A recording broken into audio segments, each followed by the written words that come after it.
વાલા વિદ્યાર્થી ભાઈ બહેનો, ધોરણ 11 આંકડાશાસ્ત્રમાં બીજા પ્રકરણમાં આપણે સતત આવૃત્તિ વિતરણ વિશે વાત કરી રહ્યા છીએ. એની અંદર જુદા જુદા જે શબ્દો અને એ વિતરણ મેળવવા માટે જરૂરી કિંમતો એના વિશે આપણે વાત કરી રહ્યા છીએ.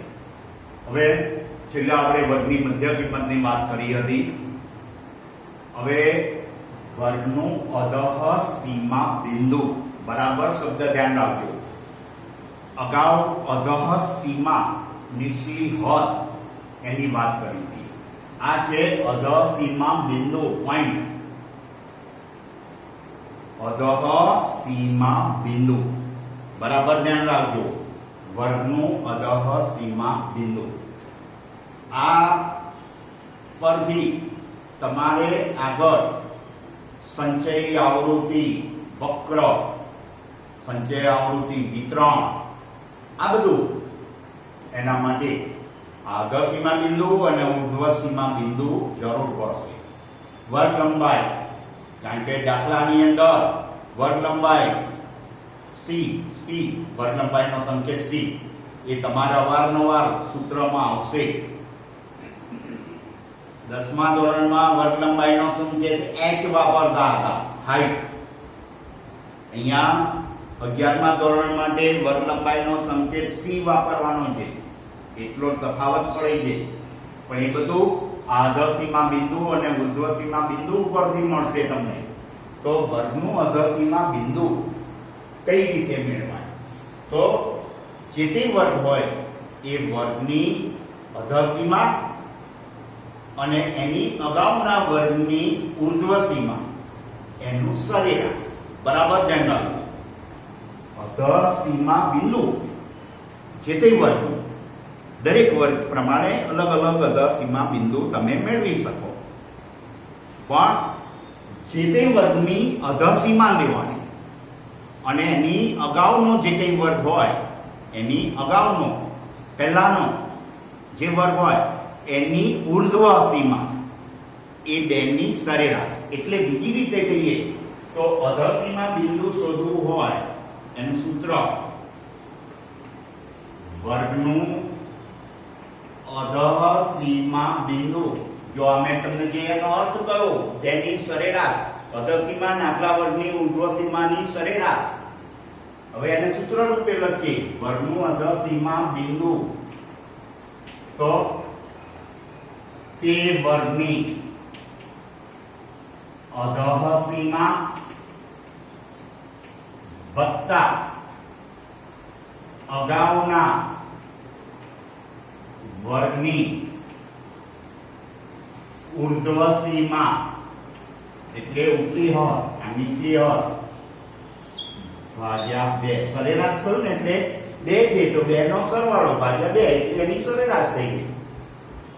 હવે દાખલા તરીકે અહીંયા હું થોડા વર્ગો લખું છું. 0 થી 10, 10 થી 20, 20 થી 30, 30 થી 40, આવા વર્ગો છે.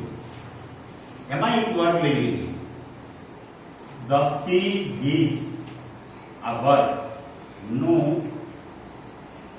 અધઃ સીમા બિંદુ મેળવવું છે આપણે. તો અહીંયા સૂત્ર છે, એટલે ફરી હું લેખ નહીં કરું, આમાં જ લખીએ. શું કહ્યું? તે વર્ગની અધઃ સીમા, આ વર્ગ છે એની અધઃ સીમા 10 થી 20, નીચલી કિંમત અધઃ સીમા એટલે નીચલી હદ કેટલી છે 10, વત્તા અગાઉના વર્ગની ઉર્ધ્વ સીમા, એની અગાઉનો વર્ગ એટલે 0 થી 10, આ એનો અગાઉનો વર્ગ કહેવાય, બરાબર. તો 0 થી 10 એમાં 10 અગાઉનો વર્ગ નક્કી કર્યો 0 થી 10, એમાં ઉર્ધ્વ સીમા કેટલી 10 ભાગ્યા 2. 10 ને 10 20 ભાગ્યા 2, તો શું થશે 10. જો હવે આ તો પહેલાની ઉર્ધ્વ સીમા, બીજાની અધઃ સીમા સરખી હતી. જો આ બધા વર્ગો નિવારક સ્વરૂપના કહેવાય. એને ડિટેલમાં નિવારક કેમ કહેવાય અને કઈ કઈ કિંમતોનો સમાવેશ થાય આના પછી સમજવાનું છે આપણે. પણ કોઈ વખતે આના બદલે આવી રીતના વર્ગો આપેલા હોય. દાખલા તરીકે 0 થી 4, 5 થી 9, જો બરાબર ધ્યાનથી જો 10 થી 14. અહીંયા 4 અને 5 કેવા છે? જુદા જુદા. કયા? અહીંયા મેં જે લખેલી રકમો વર્ગો લખેલા 10 થી 20, 20 થી 30, એ બધા વર્ગોમાં સરખું આવે. ઉપર નીચે ઉપલા વર્ગની ઉર્ધ્વસીમા ને એના પછીના વર્ગની અધ્વસીમા સરખી. આ બે સંખ્યાઓ સરખી આવતી. જ્યારે આમાં અલગ અલગ આવે. જો આ બે 90 અલગ છે, આ બે 90 અલગ છે. આ અનિવારક વર્ગો. કેવા? અનિવારક વર્ગો. આવી પરિસ્થિતિમાં તો ધારો કે તમારે 5 થી 9 નું અધઃ સીમા બિંદુ મેળવવું છે. તો તે વર્ગની અધઃ સીમા, તો 5 એ અધઃ સીમા થઈ. 5 એ શું થયું? અધઃ સીમા. એની અગાઉના વર્ગની, અગાઉનો વર્ગ કયો ગયો? 0 થી 4. એની ઉર્ધ્વ સીમા 4 ભાગ્યા 2. 5 વત્તા 4 9 ભાગ્યા 2. 9 ને 2 વડે ભાગશો તો 4.5. એટલે આ રીતના અધઃ સીમા બિંદુ મળી ગયું. બરાબર? આ ધ્યાન રાખજો. હવે ઉર્ધ્વ સીમા બિંદુ, બીજો શબ્દ છે ઉર્ધ્વ સીમા બિંદુ.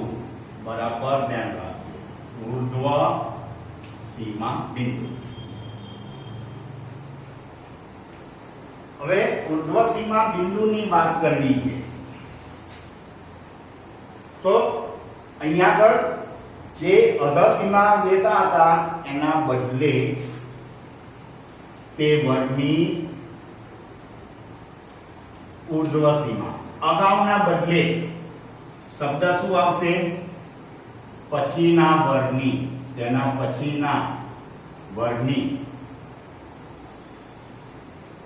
ઉર્ધ્વ સીમાના બદલે શું આવશે? અધઃ સીમા. એકનું સૂત્ર યાદ રાખશો તો બીજાનું સૂત્ર યાદ રાખશે. એમાં અધઃ સીમાના બદલે ઉર્ધ્વ સીમા કરી દેવાનો શબ્દ અને ઉર્ધ્વ સીમાના બદલે અધઃ સીમા, અગાઉના બદલે પછી કરી દેવાનો. આટલો ફેર. એટલે એનો અર્થ તો આપને તમને ફેરફાર શું કરવાનો એ કહ્યું, પણ ખરેખર એનો અર્થ શું છે? જે તે વર્ગનું ઉર્ધ્વ સીમા બિંદુ એટલે જે વર્ગનું ઉર્ધ્વ સીમા બિંદુ મેળવવાનું છે તો એ ઉર્ધ્વ સીમા બિંદુ કોને કહેશો? તો એ વર્ગની ઉર્ધ્વ સીમા અને એની પછીના વર્ગની અધઃ સીમાની સરેરાશ. બરાબર? શબ્દ ધ્યાન રાખો. હવે ધારો કે આપણે 5 થી 9 નું ઉર્ધ્વ સીમા બિંદુ ની વાત કરવી છે તો આની અંદર તે વર્ગની ઉર્ધ્વ સીમા આ 5 થી 9 આ વર્ગ 9 શું કહેવાશે? એની ઉર્ધ્વ સીમા 9. એનો પછીનો વર્ગ, તો એનો પછીનો વર્ગ કયો કહેવાશે? 10 થી 14. એની અધઃ સીમા ભાગ્યા 2. 9 ને 10 19 ભાગ્યા 2 તો કેટલા? 9.5. બરાબર? એટલે આ રીતે તમારે વર્ગનો ઉર્ધ્વ સીમા બિંદુ પણ તમે મેળવી શકો. હવે જો ખાસ ધ્યાન રાખો, આ વર્ગો જ્યારે અનિવારક સ્વરૂપના હોય, આ બંને સંખ્યાઓ અલગ અલગ હોય, ત્યારે તમારે શું કરવાનું? 0.5 આમાં ઉમેરતા જવાનું, આમાં 0.5 બાદ કરતા જવાનું. એટલે ટૂંકી રીતે એ પણ તમને સેટ ઉલ્લેખ કરી દઉં. ટૂંકી રીતે આ મૂળ જે એનું સૂત્ર છે અને એના આધારે તમારે પ્રોપર જે વાત હતી એ મેં કરી. પણ તમારે ડાયરેક્ટ મેળવવું હોય વર્ગ અને વર્ગ સીમા બિંદુ. બરાબર ધ્યાન રાખજો. હવે અહીંયા હું અધઃ સીમા બિંદુ લખું છું અને ઉર્ધ્વ સીમા બિંદુ. આ બે પ્રકારના હોય વર્ગ સીમા બિંદુ. હવે જો બરાબર ધ્યાન રાખજો, 0 થી 10, 10 થી 20, 20 થી 30, 30 થી 40. જો આવી રીતના વર્ગો આપેલા હોય, પછી 0 થી 100 હોય, 100 થી 200 હોય, કોઈ પણ આ એક નાનું ઉદાહરણ દે, સરખું દેખાય. આ બંને પહેલા વર્ગની ઉર્ધ્વ સીમા અને બીજા વર્ગની અધર સીમા સરખી દેખાય. આવું સરખું હોય ને તો એ વખતે અધર સીમા એ જ અધર સીમા બિંદુ બની જશે અને ઉર્ધ્વ સીમા એ જ ઉર્ધ્વ સીમા બિંદુ. 10, 20, 20, 30, 30, 40 આ રીતના. બરાબર? એના અધર સીમા બિંદુ અને ઉર્ધ્વ સીમા બિંદુ. આ યાદ રાખો. આ વર્ગો કેવા નિવાર આ સરખું હોય ત્યારે. આવું ટૂંકમાં પેલા સૂત્ર પ્રમાણે તમે કરશો તો પણ આવા જવાબ મળશે. પણ જો વર્ગો આ રીતના આપેલા હોય,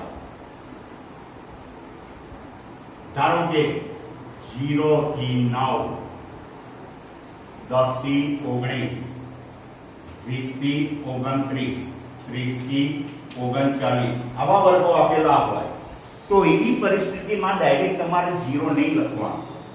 આમાં તમે જુઓ, આ બંને સરખા છે.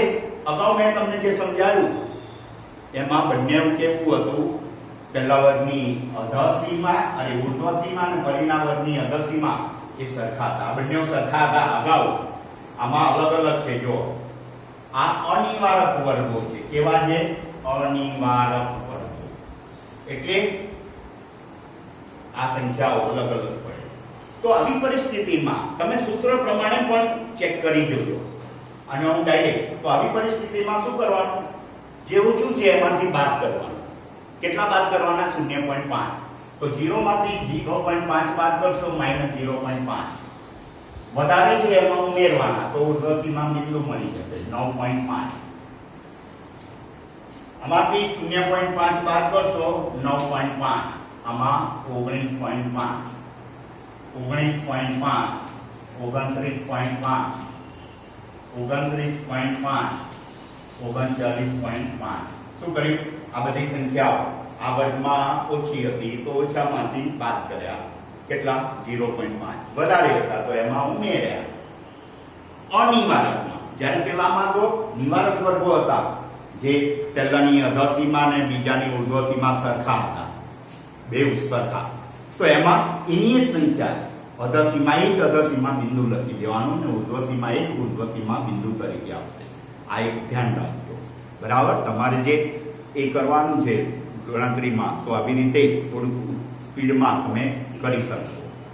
હવે આ અધર સીમા બિંદુ અને ઉર્ધ્વ સીમા બિંદુ સમજ્યા પછી એનાથી આગળ આપણે વાત કરવાની છે વર્ગ લંબાઈ c. વર્ગ લંબાઈ, લેન્થ ઓફ ક્લાસ, એટલે વર્ગની લંબાઈ. એનો સંકેત છે c. સંકેત c યાદ રાખજો. વર્ગ લંબાઈ કોને કહેવાય? બરાબર. હવે ઘણા શું કરે કે 0 થી 5, તો કે 5 માંથી 0, તો એવી રીતે નહીં ગણતરી કરવાની. આવી રીતે ગણતરી કરશો બધા માટે સાચું નહીં પડે. પણ વર્ગ લંબાઈ એનું મૂળ રીતે પ્રોપરલી વાત કરીએ તો વર્ગ લંબાઈ એની એ શું છે? તો જે તે વર્ગની વર્ગ લંબાઈ, વર્ગ પ્રમાણે વર્ગ લંબાઈ અલગ અલગ મળે. બરાબર? સરખા વર્ગ લંબાઈ હોય તો બધાની વર્ગ લંબાઈ એક સરખી હોય, પણ બધા જ વર્ગો સરખી વર્ગ લંબાઈ વાળા હોય એવું ના પણ હોય. તો જે તે વર્ગની વર્ગ લંબાઈ મેળવવી હોય તો તમારે ઉર્ધ્વ સીમા બિંદુ ઓછા અધઃ સીમા બિંદુ આ બંનેનો તફાવત મેળવવાનો. એટલે વર્ગ લંબાઈની ખરેખર વ્યાખ્યા આ રીતે છે: ઉર્ધ્વ સીમા બિંદુ અને અધઃ સીમા બિંદુના તફાવતને વર્ગ લંબાઈ કહેવાય અને એને સૂત્ર રૂપે આ રીતે લખાય.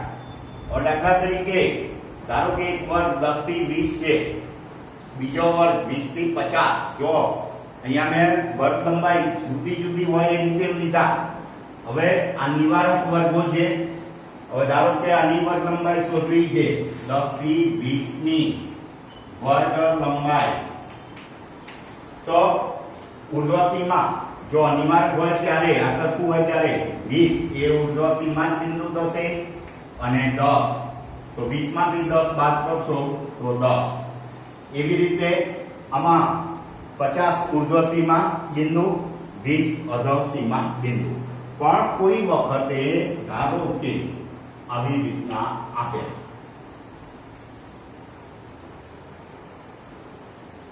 આવી રીતના વર્ગ આપે તો એવી પરિસ્થિતિમાં ધારો કે પહેલા વર્ગની 10 થી 19 ની વર્ગ લંબાઈ મેળવવી હોય તો મેં તમને કહ્યું હતું કે આ અનિવારક વર્ગો છે, અલગ અલગ છે.